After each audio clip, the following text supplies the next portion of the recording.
Donc on va parler du son de la destination. Moi je suis Nicolas Barret, j'ai le plaisir d'animer cet atelier. J'ai un cabinet de conseil tourisme et digital qui s'appelle Unigo. Bonjour, vous pouvez rentrer.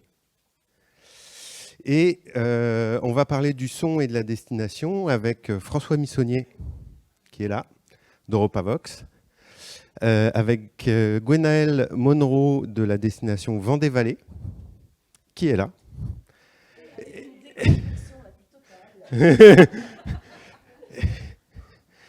Et Laurence Giuliani, que vous avez vu à peu près dans tous les sketchs qu'il y a depuis le début, tous les coups fourrés un peu qu'il y a depuis le début des ET, et qui vient de se lever. Du coup, on a inversé, mais on réinverse ou pas?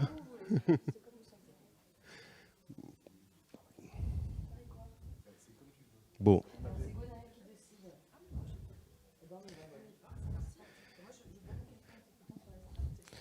Je vous fais... Attends, je vais faire une petite introduction. Alors, en trois mots d'introduction avant de passer aux deux expériences qu'on va vous présenter ce matin, deux projets qu'on vous présente ce matin.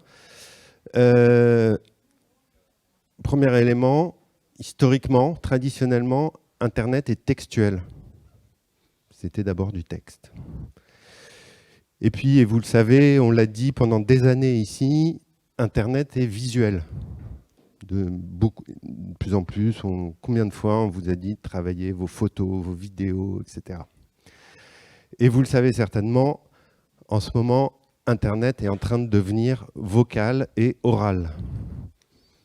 Hein, avec le développement des enceintes connectées, tous les sites qui passent en commande vocale, avec l'importance, ça a déjà pas mal d'années, mais l'importance des plateformes de diffusion musicale, etc.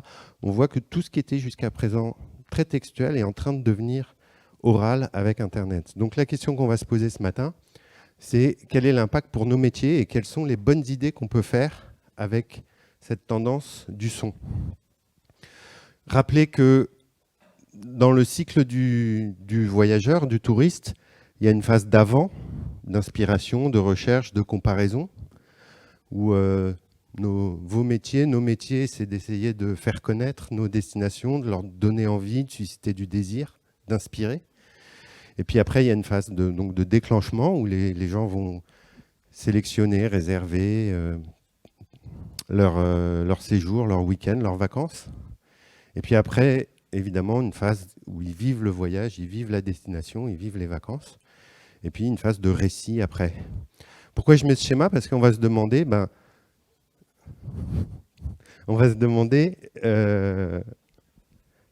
qu'est-ce qu'on peut faire à quelle étape avec du son. Alors, premier exemple, je vais s'appeler les slides, on reviendra en arrière.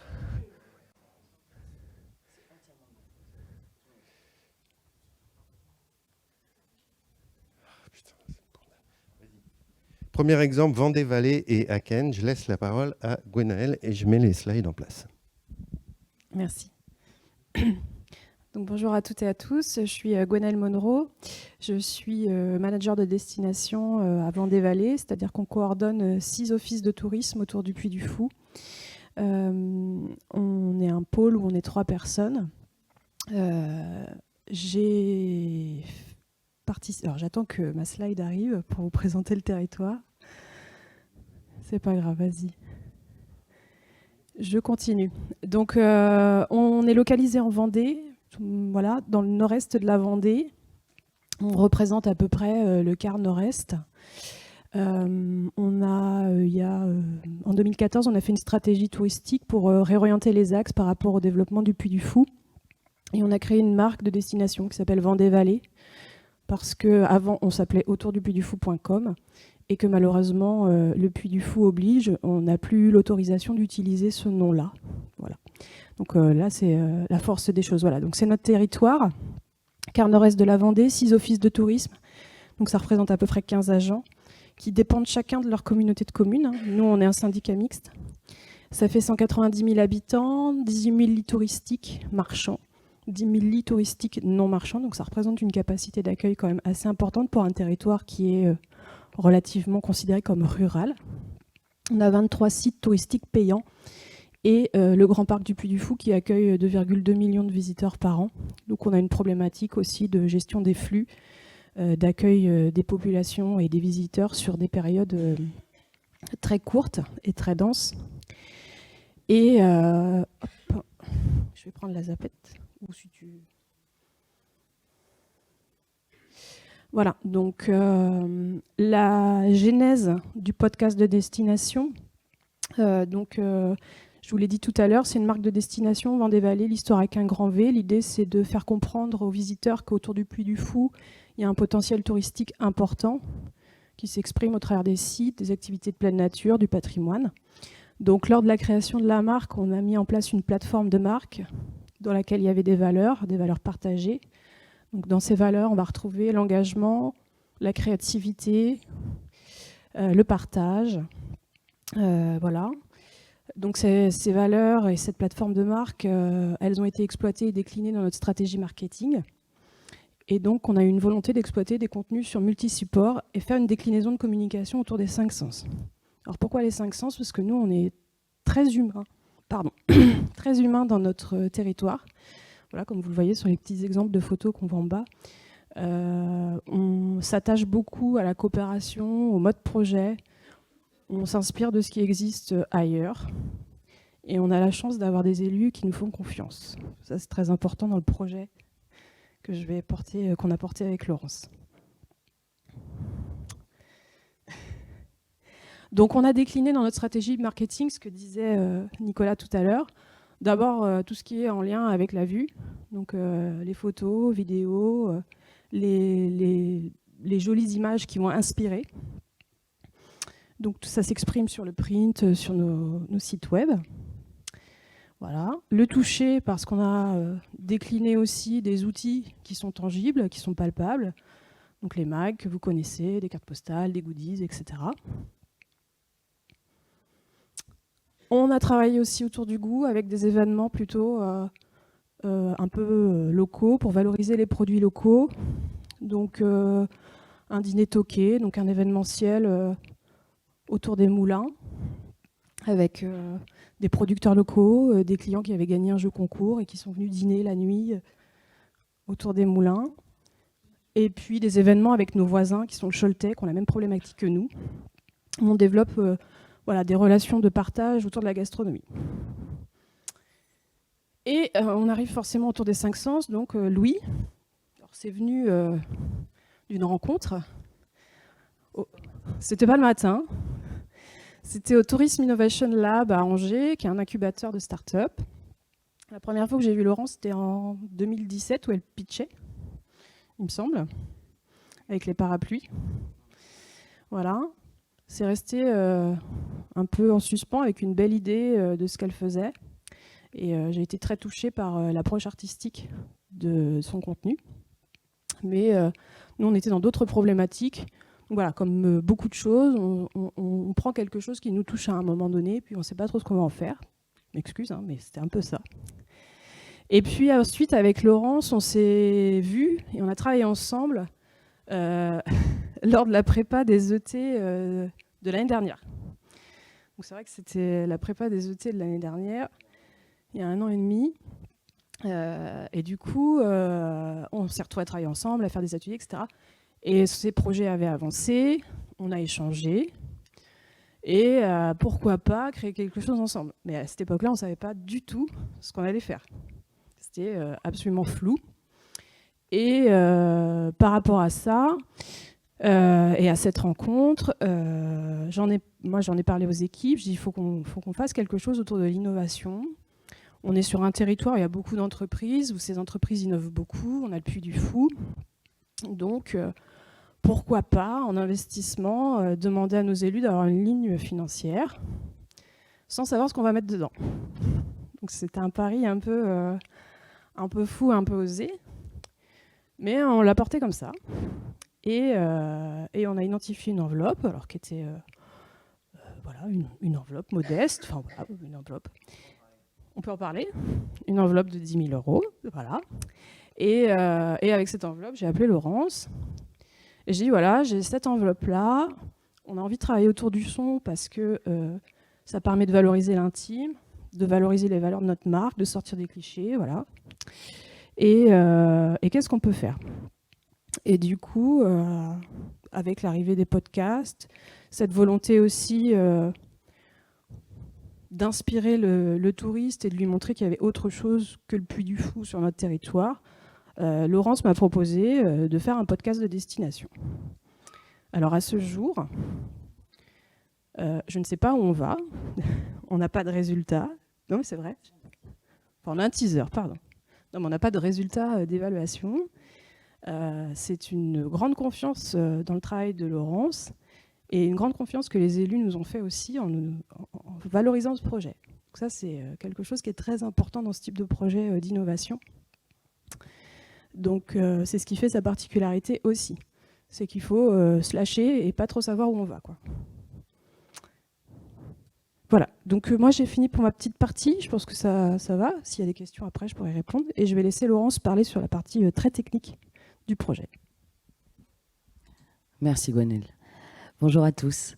J'aurais jamais dû accepter d'intervenir un jeudi à 9h. Je ne sais pas ce qui m'a pris. Merci Seb. Et bravo Seb qui a gagné le Burger Quiz hier soir quand même. Hein. Voilà, aucun rapport.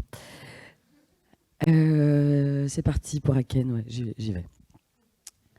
Je vais me lever, être un petit peu plus avec vous. Alors, Aken, pour ceux qui ne nous connaissent pas, c'est une jeune société nantaise. On aura 3 ans en janvier. On est des concepteurs d'abord de contenu sonore. C'est notre premier métier. Après, on déploie tout un tas de formats, dont le podcast. Mais notre premier métier, c'est vraiment ça. C'est de raconter des histoires en utilisant un média exclusif, qu'est le média sonore. En effet, c'est un média qui nous parle, parce que Gwenaëlle parlait de l'intime. Et on est vraiment dans ces ressorts-là. Alors, on déploie différents formats qui peuvent être des balades sonores en extérieur, qui vont durer 1h, 1h15. On va utiliser une technologie géolocalisée qui est encapsulée dans des objets du quotidien qui détournent. Et ça, c'est vraiment un dénominateur commun dans les projets d'Aken, c'est de travailler sur des endroits un peu de discrétion et de travailler sur des endroits où la technologie va venir servir une expérience. On dit tout le temps ça, mais en fait, c'est vraiment pas rien qu'une technologie serve une expérience, que cette technologie ne soit pas invasive, qu'elle soit pas intrusive dans l'expérience, et que ce mot expérience continue à vouloir dire quelque chose. Et on essaye, nous, modestement, chez Aken, de sublimer ce mot expérience. Donc on déploie des balades, on déploie des dispositifs immobiles interactifs, du mobilier qu'on vient détourner, du mobilier d'assises, comme on a pu le faire à l'Office de tourisme du Pays d'Ancenis, comme on a pu le faire au Château de Vincennes, où on a imaginé un accoudoir sonore et connecté qui permet aux visiteurs une courte expérience de 10 à 12 minutes qui va être un portrait sonore de la Loire, parfois un portrait sonore des prisonniers qui ont vécu dans le château de Vincennes. Cet accoudoir, il est interactif et le visiteur va pouvoir se déplacer entre différentes capsules sonores. C'est absolument pas concret quand je le dis maintenant. Il y en a un là-haut que vous pouvez tester si vous voulez. Et puis, on déploie des podcasts de destination. Alors, Nicolas m'a demandé très justement, donc ça c'est les balades, Nicolas m'a demandé très justement si j'allais définir le terme de podcast. Et moi, en bonne snob que je suis, je dis naturellement pas. Tout le monde sait ce que c'est un podcast. Juste, c'est un format d'écoute sur les internets. Nous, on fait du podcast natif. Contrairement au replay des émissions de radio, en fait, vous avez tous fait ça, de réécouter La Tête au carré, une émission qui vous intéressait, vous l'avez écoutée 7 jours après, etc.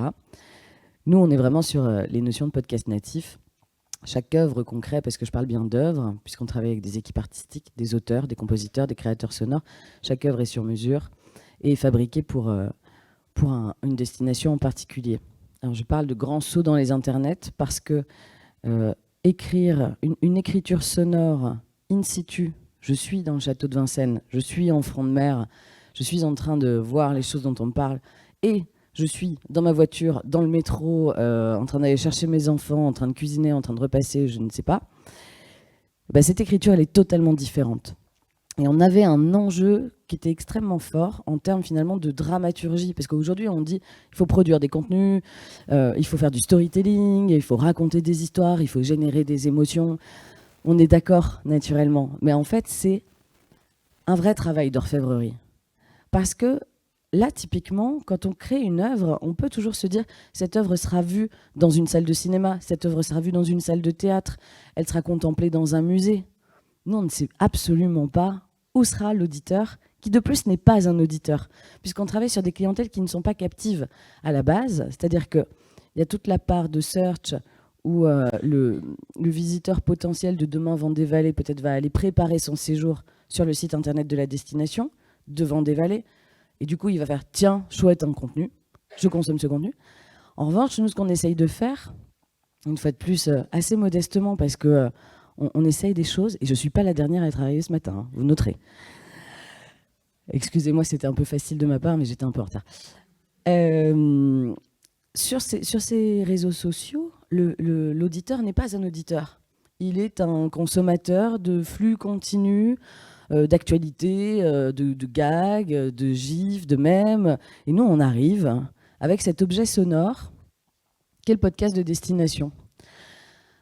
Je rétro-pédale un peu sur la méthode parce que on a dit que c'était les mains dans le cambouis, donc du coup je me suis dit que ce serait bien d'avoir des trucs un peu opérationnels, et Steph acquiesce, parce que c'est vrai que c'était important juste de vous dire que raconter une histoire, ça ne peut pas être hors sol. Nous, la façon dont on travaille, c'est de se dire ok, on va tout de suite venir sur votre territoire et on va passer du temps avec vous. Et on commence par un brief créatif. Mais en fait, il y a le brief créatif qui tient du cahier des charges, et puis il y a le brief créatif qui jamais ne s'écrit, qui ne reste que dans l'oral, et qui reste en fait un moment partagé entre les équipes de la destination. Et quand je dis les équipes de la destination, moi, s'il y a autour de la table la RH, la compta, etc., et puis bien évidemment l'accueil, j'aime autant. J'aime autant pourquoi ? Parce qu'on va parler d'un territoire qui se vit maintenant, en 2019. Et même si je suis sur un territoire qui est hautement patrimonial, c'est quand même en 2019 qu'on est en train de le vivre, ce patrimoine. On est en train de marcher à côté de Tiffauges, on est en train de traverser Pouzauges, on est vraiment en train de faire ça. Donc pourquoi est-ce qu'on irait sanctuariser un passé alors qu'en fait on a tous des usages là-dedans, que les enfants des gens qui bossent à Vendée-Vallée ont des usages dans ces endroits. Comment est-ce qu'on peut ramener l'histoire à nous, ramener le patrimoine à nous au présent ? Et ça passe en effet par faire émerger l'ensemble de ces thématiques et surtout l'ensemble de ces usages. Et c'est vrai que nous on essaye vraiment le plus possible d'être dans le faire. On parle beaucoup, là je parle beaucoup, mais surtout on essaye de faire. Et puis c'est vrai qu'il y a cette notion de mise en cohérence avec la marque, la stratégie de destination, Gwenaëlle en a parlé. Nous avec Bonheur, on s'est aperçu que le brief, on arrivait à se croiser avec beaucoup de cohérence avec la stratégie de marque en tant que telle. Et ça c'était plutôt intéressant à noter parce qu'on n'avait pas utilisé les mêmes techniques que pour la plateforme de marque et on en est arrivé à ces valeurs dont parlait Gwen, parce qu'en fait, c'était une espèce d'évidence. Mais en fait, les évidences, elles sont partout. Il suffit juste d'essayer de les entendre. J'ai pas du tout l'heure, Nico, donc tu me dis. Super. Par rapport à la méthode, et là, vous voyez, on est à Poupée, au festival de Poupée. C'est un endroit qui est complètement dingue. L'idée, c'est... J'écris... En fait, ce qu'il faut retenir de cette slide, ce n'est pas du doc. On cherche le sensible. Mais je vous en prie, écoutez parler. On vient sur place pour ce brief créatif dont je vous parlais, et puis après on vient chercher la matière première sonore de ce qui va devenir le format, quel qu'il soit. Une balade sonore, un confident connecté, un podcast de destination, c'est notre dénominateur commun. On vient interviewer, je vous parlais des enfants, je pourrais vous parler des anciens, je pourrais parler des personnes ressources également. On a rencontré Clara, qui est guide conférencière sur Pouzauges. Mais l'idée, c'est de venir chercher ce matériau vivant, sensible, et puis de leur donner la part belle. Donc on va dans des formats qui peuvent être longs, 1h15, une balade sonore, ou un podcast de destination qui va être beaucoup plus court, et on est en train d'inventer ce format. Cet été, il y a le Petit Espanté qui est sorti, que vous avez peut-être vu passer, de Tarn Tourisme, qui est un format assez long, qui s'est calé sur un format influenceur. Ils ont fait appel à un blogueur qui est Alex Viseo, qui raconte son séjour. Vraiment à la manière d'un blogueur. Nous, on essaye vraiment de faire un pas et de nous effacer totalement Parce qu'en fait, c'est pas notre avis qui est intéressant, c'est surtout comment est-ce qu'on peut venir sublimer la parole des gens qu'on va entendre. Donc des interviews, des prises de son in situ. Donc William qui est allé se jeter à poupée pour écouter Francky Vincent en live. Voilà. Je sais pas si c'est sexy, sexiste ou les deux. Comment ça va se déployer ? Ça va se déployer sous forme de campagne. Donc là, on vient de sortir un teaser lundi soir. Moi, j'étais dans ma voiture, j'avais l'impression de bosser chez SpaceX et qu'on allait lancer un satellite. C'était un moment incroyable. On a lancé notre teaser parce que c'est à peu près concomitant à l'ouverture de la billetterie du Puy du Fou. Et puis, à partir de mi-janvier, on va sortir 5 épisodes qui seront à durée variable parce qu'en fait, ils vont venir s'adapter et ressembler à ce qu'on a eu la chance de glaner pendant les résidences en juin et en juillet. Donc l'idée aussi, c'est de se dire, je vous parlais tout à l'heure d'un visitorat qui n'est pas captif parce qu'il est sur les réseaux sociaux. L'idée, c'est de se dire comment est-ce qu'on va rendre l'auditeur potentiel de plus en plus attentif et de plus en plus volontaire et actif dans son écoute. Écouter, c'est pas rien. On n'a pas l'habitude d'écouter. On a tous l'habitude de voir, comme le disait Nicolas, mais on n'a pas l'habitude d'écouter. Donc il faut... Bonjour Brice. Donc il faut vraiment essayer de... Tu as raté toute mon intervention. Je suis très déçue. Il faut vraiment essayer de trouver des formats qui vont permettre à l'auditeur de se plonger petit à petit. Et c'est là qu'on arrive vraiment dans des notions de design d'expérience.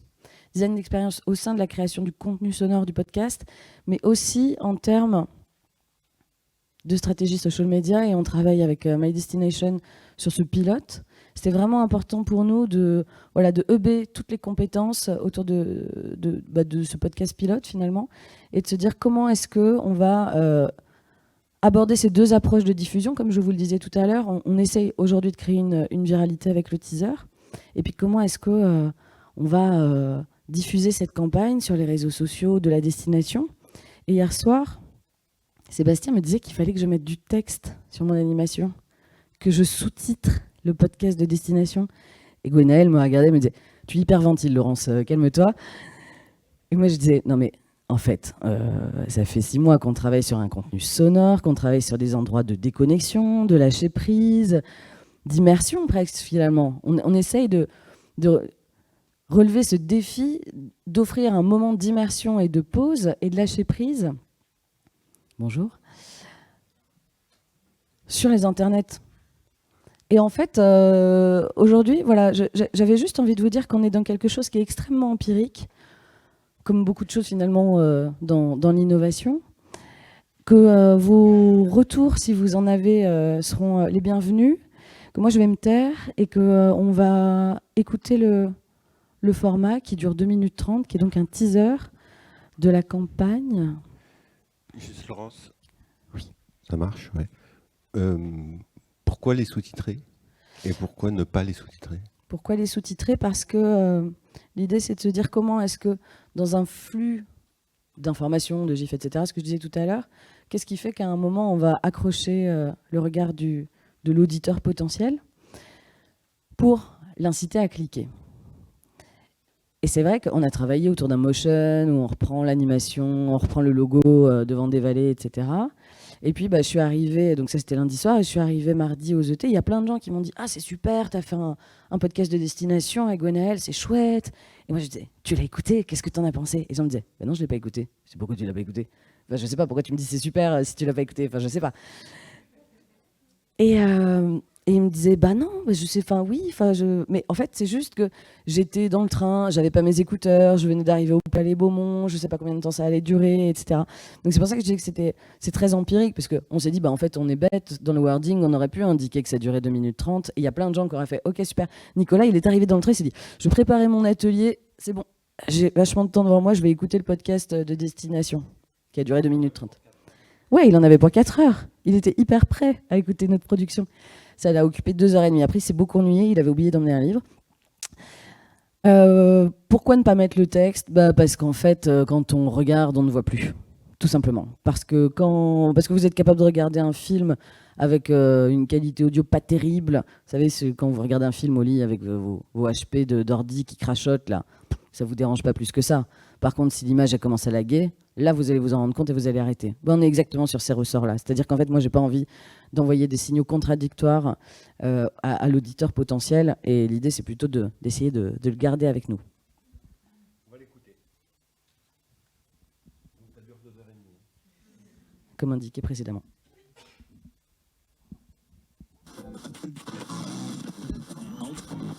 Et là, est-ce que tu m'entends ?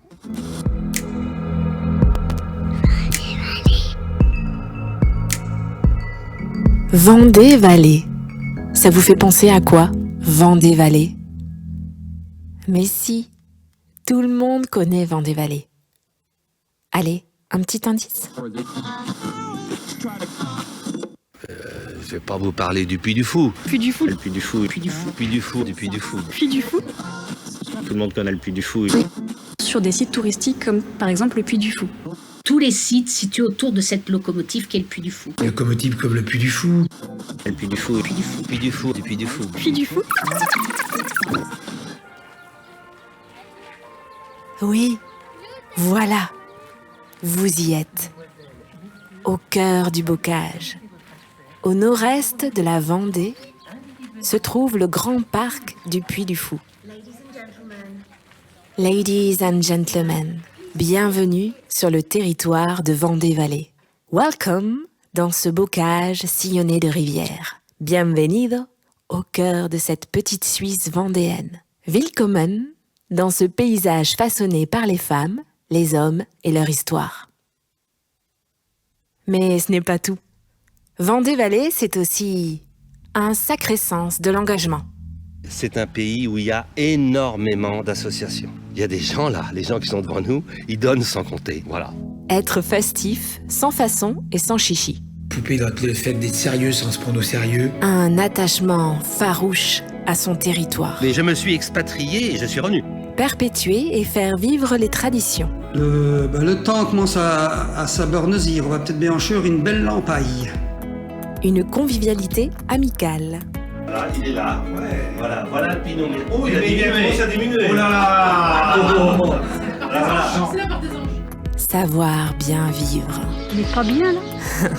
Eh bien si, on est drôlement bien en Vendée-Vallée.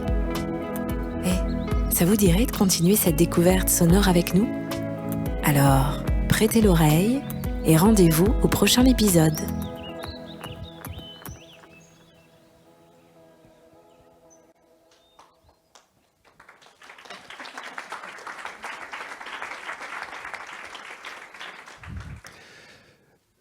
Donc Laurence, ça c'est un teaser et il va y avoir 5 épisodes après, c'est ça ? Est-ce que tu peux nous en dire plus sur ces épisodes ? Combien de temps, de quoi ils vont parler ? Et est-ce que c'est des choses qu'on doit écouter chez soi ? Moi je suis parisien, excusez-moi, à Paris pour préparer son séjour, pour avoir envie de venir ou qu'on doit les écouter sur place une fois qu'on est dans le bocage ? Sur la première partie de la question, je ne te répondrai pas, Nicolas, parce qu'on est en train de les... Merci, Laurence. Non, mais c'est avec plaisir. Si tu as un atelier, tu n'hésites pas à m'inviter. Pourquoi je ne réponds pas ? Parce qu'en fait, on est en train de les créer, tout simplement, et que sur ce teaser, on s'était dit, il faut qu'on fasse quelque chose de très impactant. Seb Repetto, My Destination, il disait, il faut que ça soit très, très court. Et puis, on s'est tous assis au banc de montage. Et puis on a fait 40 secondes, en fait c'est intenable. Enfin, vous avez entendu la 2 minutes 30, j'espère que ça vous a pas paru long. Mais en tout cas, c'était juste injouable en 40 secondes, on ne dit rien. Et pour le coup, le format de podcast, c'est un endroit où on peut se permettre de prendre le temps, où les gens sont prêts à prendre le temps, je crois, si tant est qu'on les mette dans de bonnes conditions. Et du coup, sur la deuxième partie de la question, je vais laisser répondre Gwenaëlle. Alors, sur la deuxième partie de la question, on est plutôt sur volontairement une diffusion entre mi-janvier et fin février, puisque sur notre destination, c'est le moment où les clients, alors à part ceux qui ont réservé là tout de suite, suite à l'ouverture de la billetterie, mais sur la période hivernale, ils vont commencer à chercher de l'hébergement. Donc nous, l'objectif, c'est que peut-être ils ont déjà leur billet pour le Puy du Fou et qu'ils pourraient peut-être rester un petit peu plus longtemps.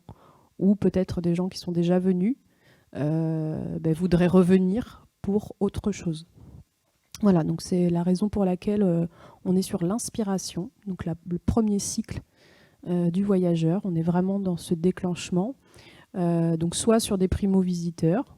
C'est un peu délicat parce que sur un parc d'attractions, on sait qu'on fonctionne tous en one-shot, un peu comme à Disney. On est plutôt, on va consommer le parc et pas forcément ce qu'il y a autour. Donc du coup, on va plutôt s'intéresser aux repeaters, et là on en a beaucoup. Parce qu'il y a une problématique, une stratégie commerciale du Puy du Fou qui joue en notre faveur, où les visiteurs se retrouvent à dormir dans les hébergements locaux et pas forcément dans les hébergements du parc, soit le samedi soir, soit le vendredi soir. Et du coup, ils découvrent et ils rencontrent le territoire. Donc on compte sur ça pour développer et voir ce que ça va donner. Voilà. Je poursuis la question. Du coup, si j'ai bien compris, ce teaser et les épisodes qui vont suivre, on est extrêmement impatients. J'espère. Ils sont diffusés, et ils vont être diffusés par les médias sociaux. Donc là, je vais des questions très les mains dans le cambouis, voire dans le portefeuille. Ça veut dire qu'il y a des budgets aussi de sponsors pour pousser ces... de campagne sur les médias sociaux pour pousser ces contenus, pour cibler des publics. Et tout à l'heure, tu as parlé d'une enveloppe de 10 000 €. Est-ce que c'est l'enveloppe uniquement de fabrication et en plus, il faut mettre des budgets de publicité, ou c'est tout compris? Alors, dans cette enveloppe-là, il y avait un forfait, on va dire packagé, qui comprenait aussi la campagne RS, mais pas forcément dans son intégralité. C'est-à-dire qu'on va ouvrir des lignes sur 2020 pour pouvoir pousser un peu de contenu. Aujourd'hui, j'ai une idée en tête, mais comme elle n'est pas validée, c'est difficile pour moi de la communiquer en l'état des lieux. Voilà. Ok. Vous avez des questions? Il faut parler dans le micro parce qu'on est diffusé sur Internet. Pardon, juste pour bien comprendre l'objectif du teaser, vous pouvez revenir à pourquoi vous avez sorti un teaser et quelle est sa finalité en fait? Et alors Sébastien et Péto en parleraient très bien, mais il n'est pas là. Pourquoi on a fait un teaser? On a fait un teaser parce qu'on devait sortir toute la campagne pour l'épisode, pour l'ouverture du Puy du Fou. Et parce qu'en fait, je vais faire un truc un peu tire-larme, j'en suis désolée, mais parce qu'en fait, mon créateur sonore est tombé malade. Et du coup, on s'est retrouvé dans une situation où je parlais d'empirique tout à l'heure. Et du coup, on s'est dit, OK. Et du coup, avec mon équipe historique de l'époque de 3 ans, bah, on a repris ces rushs et on a fait, OK, William, on va faire le job. Et du coup, j'ai eu Gwenaëlle au téléphone et j'ai fait, bah, là, il se passe ça. Et du coup, on s'est dit, bah, on va essayer d'être malin et puis d'en faire quelque chose. Du coup, on s'est tous mis au boulot, on a revu la stratégie, on a revu la stratégie de préparation de vacances sur janvier et février, on a revu le fait que quand même c'était dommage de ne pas profiter de la surface médiatique de l'ouverture du Puy du Fou, et du coup on s'est dit bah faisons ça, on a envie, et puis en plus il y avait les OT, et on avait très envie de vous faire écouter nos contenus. Voilà, c'est ça qui s'est passé. Et donc le prochain épisode, il sort quand? Mi-janvier, la campagne en fait elle sera de mi-janvier à fin février. Vraiment en préparation de vacances. Okay. C'est les mains dans le cambouis, ouais, vraiment. Merci beaucoup. Merci. À toutes les deux. Peut-être on pourra revenir sur des questions tout à l'heure. Donc on a vu un exemple de podcast de destination en milieu plutôt rural. On va maintenant aborder la question du son d'une destination en milieu plutôt urbain, avec François Missonnier, qui est le fondateur, créateur d'un festival à Paris qui s'appelle Rock en scène, et d'un festival partout en Europe et à Clermont-Ferrand qui s'appelle Europavox, que François, je te laisse te présenter. Tu me dis quand tu veux que je lance la vidéo. Alors, oui, remarque ceci dit, non, avant la vidéo, avant même la première slide, ouais, après. Bonjour à tous. Comme Nicolas le disait, moi je suis producteur de festival. Mon truc à moi, c'est plutôt l'événementiel culturel. Et avec Europavox, donc je vais commencer par présenter. Donc c'est un festival de musique que j'ai créé à Clermont-Ferrand en 2006, avec une proximité très forte des collectivités locales, puisque moi je suis auvergnat, mais mes premiers faits d'armes, effectivement, comme le disait Nicolas dans l'événementiel, c'est Rock en scène, un festival de musique que j'avais donc créé en 2003 en région parisienne.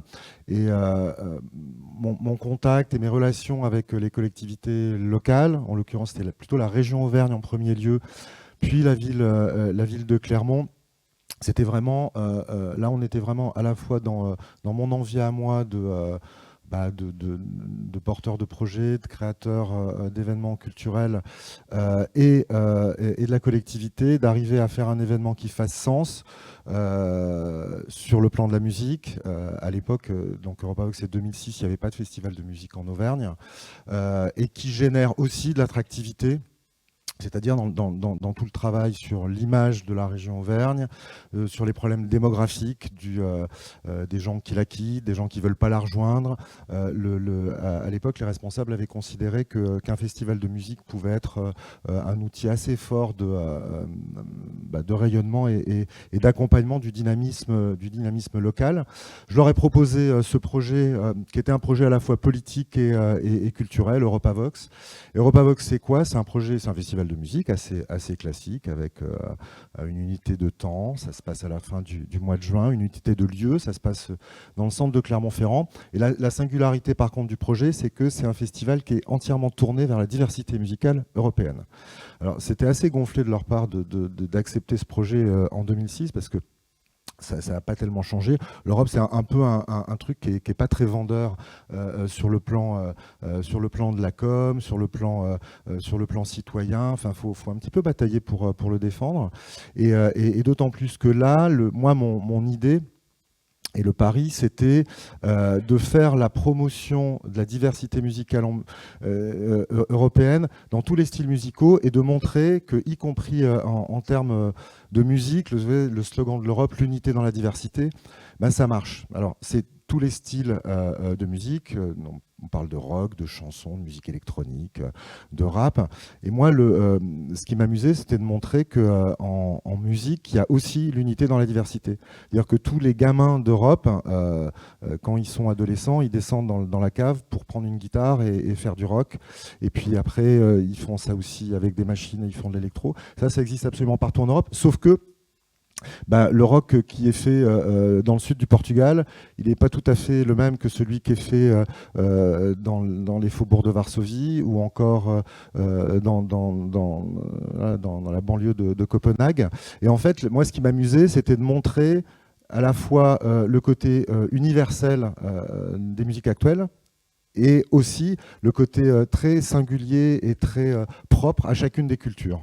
Et de montrer ça dans le cadre d'un festival. Donc après, ça revient à quoi? Ça revient à dire que sur EuropaVox, on fait venir tous les ans une 50aine de groupes, d'une 20aine de nationalités, et qui présentent ça dans le cadre du festival devant le public, qui peut à la fois... il y a des têtes d'affiche françaises, il y a Franz Ferdinand l'an dernier, Etienne Dao, Roméo Elvis, Orelsan, Jeanne Adette, Clara Luciani, voilà, tous ces gens-là. Mais il y a aussi plein de groupes qui font souvent leur premier concert en France, et qui sont issus... voilà, l'Europe, c'est pas très intéressant, c'est quand même la preuve. Et donc ça, c'était le projet initial. Et puis le projet s'est développé. Et j'ai gagné une bourse européenne d'Europe créative, et qui a fait que le projet, qui était au début que local, a été décliné dans 6 autres pays européens. Donc maintenant, il y a des EuropaVox, non seulement à Clermont, mais aussi à Vienne, à Bologne, à Vilnius, à Bruxelles, à Zagreb, à Athènes. Donc ça, c'est la dimension de déclinaison des festivals. Et après, j'ai aussi créé un média, europavox.com, qui, lui, en fait, de manière... c'est un magazine en ligne qui est animé par une rédaction d'une 20aine de journalistes partout en Europe, et qui, tous les jours, propose des papiers, des nouveaux groupes, des tendances musicales, des papiers plus business, et en fait, qui permet de faire décliner et rayonner le projet au-delà du territoire auvergnat, absolument partout en Europe. Et en fait, dans ce travail de réflexion et de construction du projet, j'ai réalisé une chose que tout fan de musique connaît par cœur, c'est qu'en fait, il y a un lien et une proximité extrêmement forte entre les artistes, la musique qu'ils font et le territoire dont ils proviennent, et notamment de la ville dont ils sont issus. Vous connaissez les Beatles. Les Beatles, c'est Liverpool.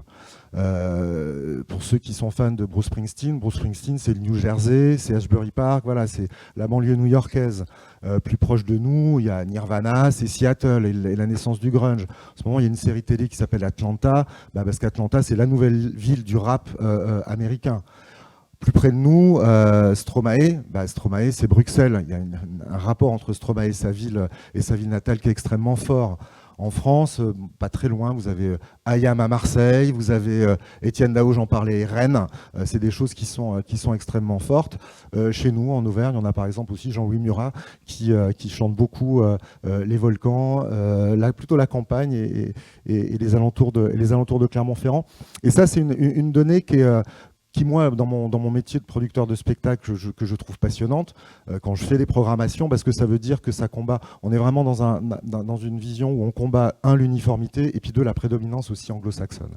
Donc c'est nourrir ces choses-là, moi, qui m'intéressent, dans le cadre de mes spectacles, et puis après, de manière un peu plus pragmatique et prosaïque, pour en arriver aussi au sujet qui vous concerne et qui vous intéresse plus particulièrement, c'est que quand j'ai fait le tour, moi aussi, quand je fais le tour de mes popotes tous les ans, donc quand je vais sur mon festival à Vilnius ou à Vienne, j'ai la chance d'être accueilli par des gens qui sont des producteurs de spectacles aussi, parce que je fais ça pas du tout de Paris ou de Clermont-Ferrand, je fais ça en coproduction avec des salles de spectacle locales, et je suis accueilli par des copains à Vienne, à Bologne, hein, et quand on fait les festivals, j'ai le droit aussi, ils me prennent par la main, parce qu'ils connaissent aussi mes goûts, et j'ai le droit de faire le tour des villes, mais un tour de ville qui n'existe dans aucun guide, et qui est le tour des villes par la musique. Voilà. C'est-à-dire qu'ils m'accueillent dans leur salle de spectacle, après ils savent que j'adore ça, donc ils m'amènent dans leur ville aussi chez le petit disquaire pour dénicher aussi des raretés que je trouve peut-être pas, y compris à Paris. Après on va faire la fête dans des clubs, on va manger dans des restos et dans des bars où la bande son est incroyable, et en fait, petit à petit, je me suis rendu compte ces dernières années que j'avais le droit, grâce à mon métier, de découvrir des villes pourtant hyper connues. Enfin voilà, Vienne, en termes de destination touristique, je pense que c'est une ville qui n'a pas besoin de faire ses preuves. Mais j'ai eu la chance de pouvoir les découvrir sous un angle qui était complètement inédit et complètement secret. Et voilà, ces deux choses, à la fois la puissance de l'évocation musicale des villes, et puis ce côté plus pratique et passionnant que j'ai eu l'occasion de vivre, je me suis dit, mais pourquoi ne pas en faire un véritable outil à partager avec le plus grand nombre, et d'en faire carrément un guide touristique. Voilà. Un guide touristique qui soit en ligne et qui présente des destinations qui sont les villes sous l'angle de la musique. C'est une idée que j'ai du coup travaillée en chambre, en parlant avec un certain nombre de gens. Et puis j'ai eu la chance de rencontrer assez vite ce qui est devenu un partenaire à la fois clé et martyr du projet. C'est l'Office du tourisme de Grand Clermont. Je salue Mathieu qui est ici, et quand j'ai proposé le projet donc à Vincent Garnier, qui est donc le patron de l'OT, et à Mathieu, ils ont tout de suite senti l'intérêt que ça pouvait représenter, y compris pour une destination comme Clermont. Et c'est comme ça qu'est né le premier Musicity. Donc là, si tu veux, tu peux passer la vidéo.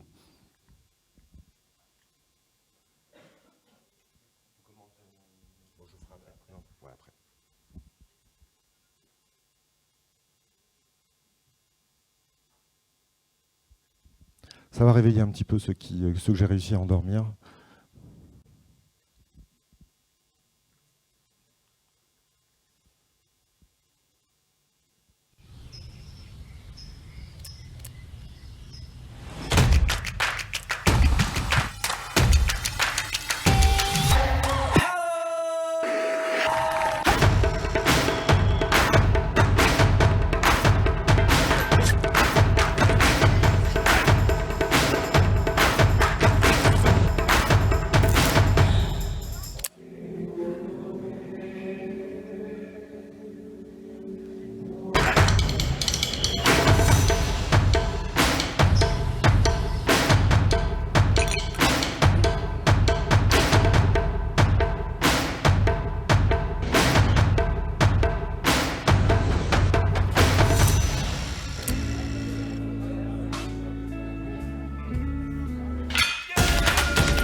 Merci. Il n'y a pas la petite, c'était une version, c'est pas la version def, il n'y a pas la fin avec l'ensemble des choses. Alors voilà, l'idée, c'était clairement de présenter un visage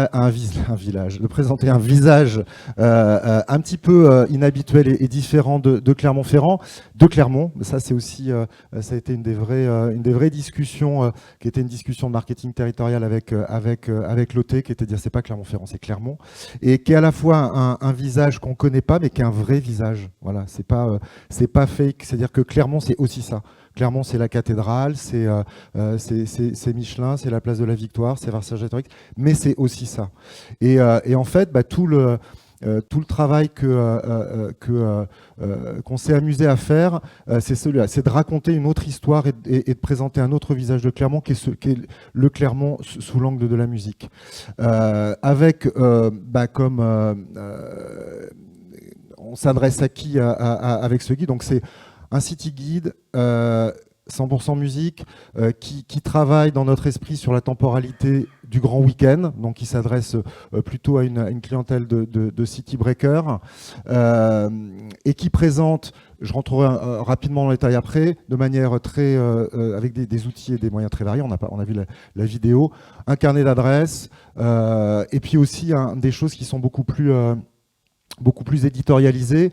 Avec nous, dans notre esprit, l'idée, c'était à la fois de donner envie à des gens à la recherche de destinations pour passer un grand week-end, mais qui se satisfont peut-être pas uniquement des lieux de patrimoine touristique traditionnel, de dire que ça aussi, on peut le retrouver si vous cherchez un endroit aussi pour faire la fête. Moi, je sais que j'ai fait le test aussi, notamment de la vidéo avec mes bureaux sont à Clermont, mais aussi à Paris et dans mes bureaux parisiens, des gens qui connaissent pas Clermont et qui ont dit waouh, ça a l'air trop bien.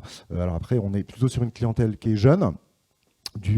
On est plutôt sur du 20-30 ans, là en l'occurrence, en termes de discours, en termes de messages, mais en disant ouais, c'est trop bien, il y a ça, et ça peut aussi, dans notre idée, éventuellement servir de déclencheur. Et puis aussi, l'idée, c'était de fournir un outil pour les visiteurs actuels, et qui sont de dire que ce soit des visiteurs qui viennent pour des congrès, ou des visiteurs. Moi, je sais que le premier test que j'ai fait, en l'occurrence, j'ai fait 2 tests, c'est avec le Festival international du court-métrage, qui est un festival de cinéma qui est à Clermont, qui attire 2 à 3 000 visiteurs de partout dans le monde, mais qui se retrouvent un petit peu démunis pour dire une fois que les projections sont finies, je fais quoi?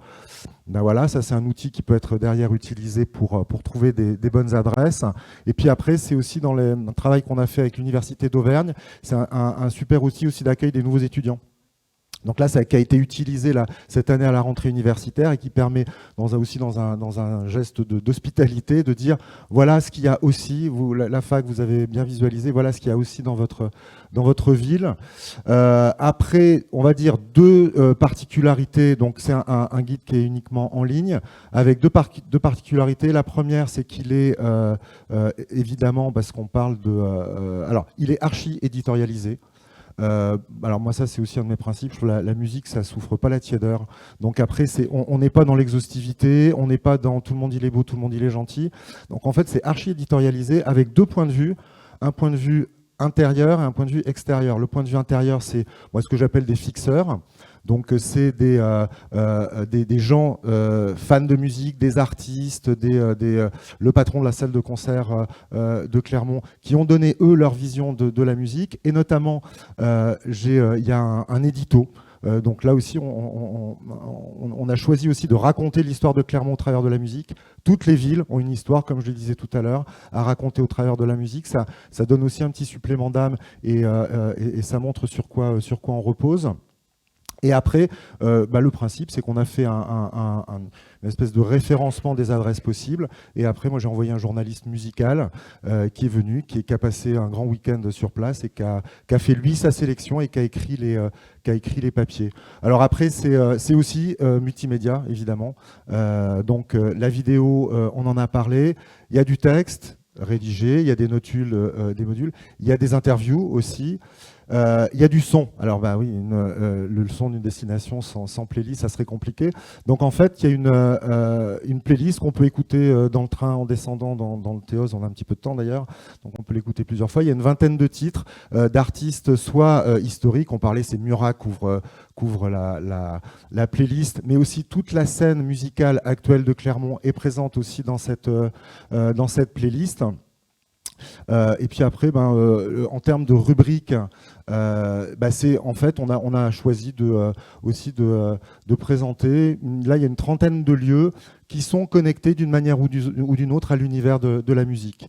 Donc ça va de choses qui sont avec une ergonomie qui est assez classique en l'occurrence, mais une iconographie qui présente les lieux par type, les concerts, le club Igbo. Donc ça, c'est les lieux qui sont ouverts toute la nuit pour boire un verre, manger ou se promener. On a également des parcours avec une représentation graphique sur une carte. Et donc, évidemment, on peut décocher. Si je veux faire la fête le vendredi soir, je vais avoir les 2 ou 3 adresses des moments ouverts à ce moment-là. Après, tu peux dérouler. Voilà, ça c'est les lieux de concert, les lieux pour faire la fête la nuit. Donc, voilà, c'est à la fois une diversité, il y en a pour une diversité le shopping, on fait les vinyles, mais on fait aussi tout ce qui peut être évoqué dans l'univers de la musique, les tatoueurs, les boutiques de fringues un peu stylées, etc. Tout ça est rassemblé dans le guide. Et puis avec aussi une partie, parce que moi j'aime bien incarner les choses, une partie interview, et où là on est allé demander en fait à tous les artistes, à une sélection des artistes les plus emblématiques de la ville, de donner leur endroit favori, qui peut être soit un lieu qui existe dans le guide par ailleurs, soit aussi leur petit secret à eux, où est-ce qu'ils vont acheter leur croissant le matin. Et donc là on est sur des choses qui ne sont pas directement connectées à la musique, mais connectées aux musiciens, ce qui pour moi revient un petit peu au même. Donc là on est vraiment dans l'éditorialisation du projet. Donc c'est un projet qui est online, donc évidemment qui vit et avec malheureusement des fois il arrive que les adresses ferment. Et puis quand il y a des nouvelles adresses qui se créent, elles intègrent le guide bien naturellement. Je te vois avec le micro. Je suis impatient de vous poser une question. Fini. Ouais, et après, l'idée c'est que c'est un outil qui a été lancé il y a quelques mois. Un outil, comme tous les outils, c'est utile à partir du moment où on s'en sert. Donc le travail qu'on est en train de faire actuellement, c'est l'utilisation de cet outil en liaison avec l'OT. Et c'est la logique derrière de communication, donc qui est un outil dont on se sert en interne et à l'extérieur, avec quelque chose que moi je trouve aussi très intéressant, c'est que ça permet aussi, ça dote en fait la ville et l'OT d'une nouvelle communauté. C'est-à-dire que les gens, les 30 acteurs qui sont les programmateurs de salles de concert, le patron du bar, le propriétaire du magasin de disques, c'est des gens qui ne sont pas dans vos circuits habituellement. Ils ne sont pas dans les guides, ils ne sont pas dans les circuits, ils ne sont jamais sollicités. Et là, nous, ce qu'on constate avec le lancement de ce Musicity, c'est que ça crée une nouvelle communauté qui est hyper enthousiaste et dynamique pour se mettre au service en fait, de la promotion de la destination. Donc ça, c'est derrière. La clé, ça sera l'animation, comment on s'organise pour mettre en œuvre l'animation de la communauté. On est vraiment là dans du community management, en fait, d'acteurs de la vie locale. Merci François pour cette présentation du premier City Guide musical en France, peut-être dans le monde, je ne sais pas. On va demander à Mathieu le point de vue de l'Office de tourisme de Clermont, voir comment un peu au niveau d'un office de tourisme ils ont vécu et ils vivent ce projet. Alors je vais improviser parce que je n'étais pas prévenu, mais c'était... François a bien dit les choses, je pense que c'est né d'une rencontre en fait aussi et d'un partenariat qui est assez logique en fait, parce que c'est vrai qu'EuropaVox, qui est le festival de musique un peu emblématique maintenant depuis quelques années à Clermont, Clermont est aussi connu, il y a plus un peu plus longtemps pour ça, mais la capitale du rock en France, mais voilà, donc c'est vrai qu'il y a une image quand même musicale associée à Clermont qui est importante. Il y a aussi, c'est une ville étudiante, comme a dit François, donc il y a beaucoup aussi finalement d'habitants qui sont des étudiants et qui, quand ils arrivent à Clermont, connaissent pas forcément la ville aussi. Donc ça peut effectivement les aider à découvrir la ville un peu différemment. Quand on a rencontré François, en fait, ça s'est très bien passé. Il est très sympa, comme vous avez pu voir. Nous aussi. Et puis, il est arrivé, c'est vrai, avec une solution qui est plutôt clairement, en fait. Donc, puisqu'il connaît son boulot, il connaît les adresses, il connaît aussi le journaliste qui a bossé, qui a bien bossé, parce que c'est aussi une plume, il l'a dit, mais je pense qu'il n'y a pas que la musique, il y a aussi le texte, en fait, qui est à la hauteur. Voilà, donc c'est vrai que c'était une solution clé en main. Maintenant, la difficulté, il l'a bien dit François aussi, c'est sur la communication. Où là, aujourd'hui, on a le guide, effectivement, qui existe. Après, c'est des cibles qui sont... François disait, c'est pas forcément ceux qui composent le guide ne sont pas forcément ceux que l'on touche actuellement en tant que prestataire ou partenaire. Et c'est vrai que c'est aussi un peu le cas pour les cibles, en fait, qui sont un petit peu différentes de celles qu'on vise d'habitude, parce qu'on est sur une clientèle qui est quand même beaucoup plus jeune, en fait, que les cibles qu'on a l'habitude de viser, alors qui n'est pas forcément la clientèle, je dirais, qui est sur Facebook, par exemple. Donc les posts sponsorisés sur Facebook, c'était peut-être la solution aujourd'hui. Donc on essaie de réfléchir peut-être à des choses un petit peu plus, pas forcément toujours numériques, en fait, d'ailleurs, mais en tout cas intelligentes, en fait, en partenariat avec les acteurs locaux, avec EuropaVox aussi, évidemment, mais avec les universités, avec ceux qui composent le guide, en fait, voilà. Aujourd'hui, le gros du chantier, maintenant que le guide est là, c'est de le promouvoir. Voilà. Donc peut-être qu'on reviendra l'année prochaine avec un dispositif de promotion. Merci Mathieu. Une question à tous les trois et à ceux dans la salle qui voudraient s'exprimer sur ce sujet. Moi, ma question c'est, est-ce que toutes les villes, tous les territoires ont-elles un son ? Est-ce qu'on peut dire que, François, sur les villes d'abord peut-être, et puis est-ce que Pau a un son ? Ouais. Mais je le connais pas. Donc il faut aussi avoir l'humilité de c'est pour ça que je disais j'aime bien les deux points de vue, le point de vue intérieur et le point de vue extérieur. Je suis absolument convaincu. Moi je suis né dans une ville qui s'appelle Montluçon, qui est souvent raillée dans les médias parce que c'est voilà, quand on veut parler des aires ruraux en France et les villes compliquées, on parle de Montluçon. Moi j'ai vécu ça et il y a un son à Montluçon. Voilà, c'est quelque chose d'extrêmement fort qui véhicule énormément d'émotions et c'est parfois c'est beaucoup de boucan, c'est beaucoup de fureur, c'est beaucoup d'énergie. Puis parfois c'est juste un petit bruit qui brise comme ça mais qui nourrit toutes les âmes adolescentes un peu ouvertes partout et qui construit et qui fait vraiment l'identité d'absolument toutes les villes. Ça j'en suis convaincu et il y a plein de gens à l'intérieur de chacune des cités qui n'ont qu'une envie, c'est de raconter ça. Et après, il faut avoir aussi le regard bienveillant pour les écouter, ces gens-là. C'était très beau ce que vient de dire François. Est-ce que vous avez des questions sur l'un ou l'autre des projets, ou sur le son en général ? C'était par rapport à un podcast sur Vendée Vallée. Vous avez parlé réseaux sociaux beaucoup, mais vous n'avez pas parlé de plateforme de diffusion sur les podcasts, iTunes, ou alors j'étais en retard peut-être, c'est pour ça. Non, c'est bon. En fait, au niveau des plateformes aujourd'hui, alors on a une priorité, c'est les réseaux sociaux, c'est notre premier axe. Je l'expliquais hier à Laurence et à Sébastien. On a un contact avec une radio, nous, locale, qui s'appelle Alouette, que je rencontre dans 15 jours maintenant, qui émet sur tout le Grand Ouest, qui pour l'instant a une approche commerciale. Après, à voir comment on peut travailler avec eux. Donc là, ce serait intéressant de pouvoir diffuser notre podcast éventuellement sur ce média-là. Après, à voir. Alors, on est toujours dans l'expérimentation. Et voilà, Laurence va dire un mot sur les plateformes. Merci. Aujourd'hui, sur les réseaux sociaux, on ne peut pas embarquer du son. On peut embarquer que des vidéos. Donc, avant que les réseaux sociaux se réveillent et s'adaptent, du coup, nous, on est venu embedder notre son dans le motion qui anime. Et du coup, ça nous a fait aussi cheminer dans la façon de diffuser le contenu en se disant... En même temps, aujourd'hui, Vendée Vallée a une page YouTube qui fonctionne.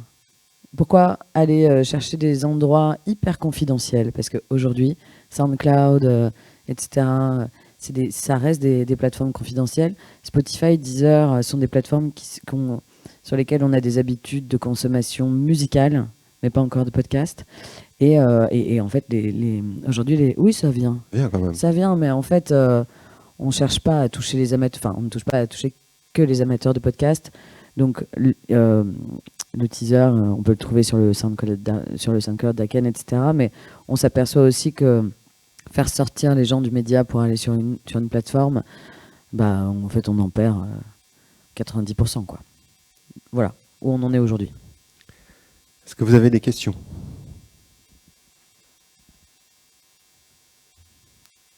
Est-ce qu'on vous a réveillé quand même ? Non ? C'est bon ? Merci à tous de votre participation matinale. Merci. Merci à vous.